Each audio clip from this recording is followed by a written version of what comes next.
The bankers are occupying us from the entire infrastructure of our economies and our political systems. Accusations of treason in the Greek parliament.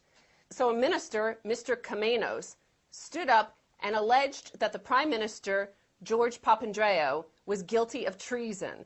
And he said that members of the Prime Minister's team presided over the sale of $1.3 billion worth of credit default swap contracts on or around December of 2009, shortly after coming to power.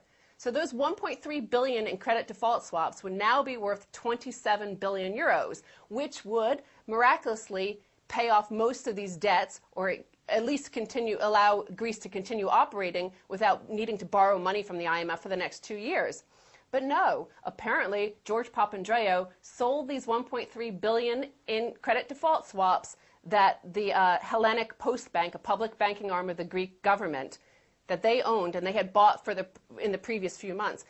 He sold it to a group of friends for a $40 million profit. These group of Greek oligarchs are now sitting on $27 billion that George Papandreou handed to him. That's right. It's a clear case of tyranny and treason. That's why we say on this show there should be a regime change in Greece, and that means regime change. I don't know how to sugarcoat it. I mean, you go down there to the assembly of the parliament or wherever this George Papandreou idiot is living, and you pull him out and you get rid of him because he committed treason.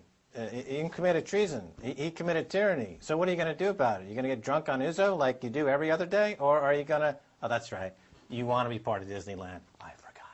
Well, so these $1.3 billion in credit default swaps, which are insurance against the default of Greece, okay, he sold them to these private investors in December of 2009, at the same time that he went to the IMF and told them they were going to need a 110 billion euro bailout. So he sold this to these people at the same time he knew that Greece was about to default, and those credit default swaps would be worth a whole lot more. And in fact, at the same time, he was in the press saying, people are naked short selling our sovereign debt, and this is bad. Well, but at the same time, the Central Bank of Greece, quite curiously, decided to change the legal settlement period for shorting government bonds from 3 days to 10 days.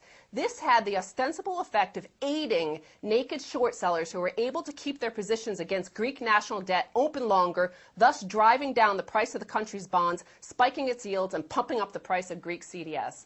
So Papandreou was involved in fraud on 3 distinct occasions during this whole period of financial terrorism that is now resulting in the loss of Greek sovereignty. Well, it's a pincer movement. It's a movement that would make it's financial war that would make General Patton happy. He would be impressed with this. He would think that this pincer movement, he went at it from all sides, and somebody he knows made $27 billion. Well, I mean, as we've been saying all along, Stacey, the country of Greece is not bankrupt. The IMF is bankrupt. George Papandreou is bankrupt. Who knows what money he owes some casino or some drug lord somewhere, what kind of drug habit he's got, where he's willing to sell his frickin' country for a few quid.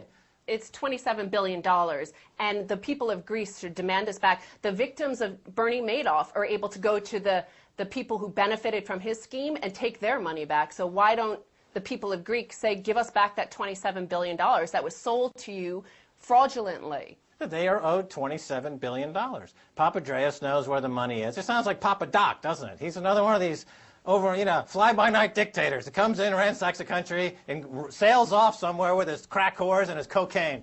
But it's not just Europe that is occupied by banksters. It's also the United States.